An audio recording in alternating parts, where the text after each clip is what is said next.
fois, ce boulot, je l'ai fait, enfin, comme le frère algérien qui est là. Ah bon? Tu peux me voir à 20 ans de distance. Oui. C'est exactement ça que je faisais, boulot de terrassement. Et puis, enfin, on n'a qu'à tourner la tête. Oui. Moi, ici, il y avait des bancs. Ah bon, là où ils sont Là. en train de tout démolir là? Oui, oui, alors le dimanche, c'était terrible, justement. Les mêmes Algériens qui travaillent sur les chantiers. Bon, ici, c'était des journées d'ennui, de pesante tristesse, où on pensait au pays. Les travailleurs étaient assis sur des bancs, par d'autres de 4, de 5, le plus souvent silencieux. Mais tu avais quel âge à l'époque? Oh, j'avais 18 ans. On peut dire qu'il y a eu, enfin, dans mon monde premier, il y a eu, bon, disons, l'institutrice française et ma mère, en perpétuel conflit d'ailleurs, parce que c'était deux mondes.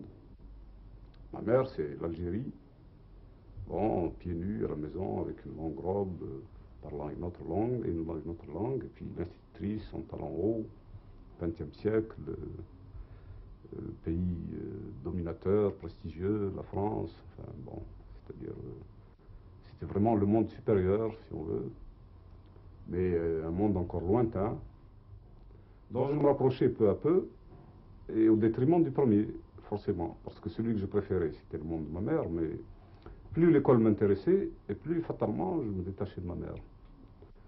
Alors ça créait un conflit en moi, enfin, mais comme je disais, bon, dans la jeunesse, on assume très souvent les conflits sans les comprendre. Ça a éclaté plus tard, mais bon. Ensuite, il y a eu un ordre, tout autre ordre de choses, c'est que bon, les événements qui allaient aboutir à l'insurrection, mais qui à ce moment-là n'avaient pas encore toute leur signification, ont éclaté pour moi dans mon cerveau d'écolier. Je me suis retrouvé avec des camarades étudiants assétifs. Il y a eu un massacre, on peut dire. Moi, j'ai été emprisonné avec d'autres. Et on a failli être fusillé, etc., très vite. Quel âge tu avais? J'avais 15 ans. Il y a eu à ce moment-là une prise de conscience brutale, parce qu'en prison, et puis ensuite au camp de concentration, j'ai vu pour la première fois les gens du peuple. Je les ai vus de près, entre quatre murs, et je les ai entendus parler. Et j'ai découvert, j'ai découvert d'abord que la poésie c'était eux, finalement, c'était vraiment eux, parce que leur vie était chargée de poésie, ce qu'ils disaient aussi.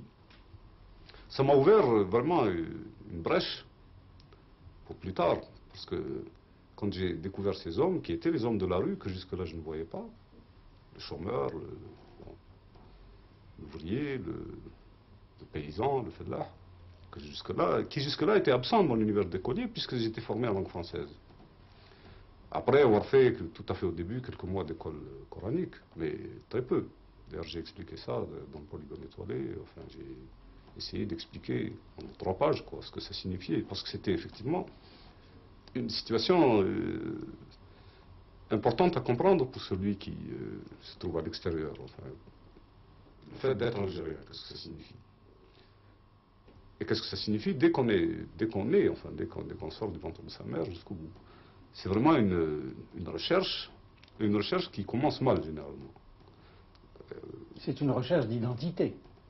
Oui, et pendant plusieurs siècles, bon, on peut dire des millénaires, l'Algérie a été perpétuellement envahie, toujours détournée de sa formation en tant que nation par le déferlement d'empires, de dynasties qui se sont succédés. Enfin, c'est plein de ruines, l'Algérie. C'est pas seulement les Romains, mais les Vandales, enfin, inutile de les énumérer. Mais de mémoire d'Algériens, on peut dire que seuls ceux qui habitent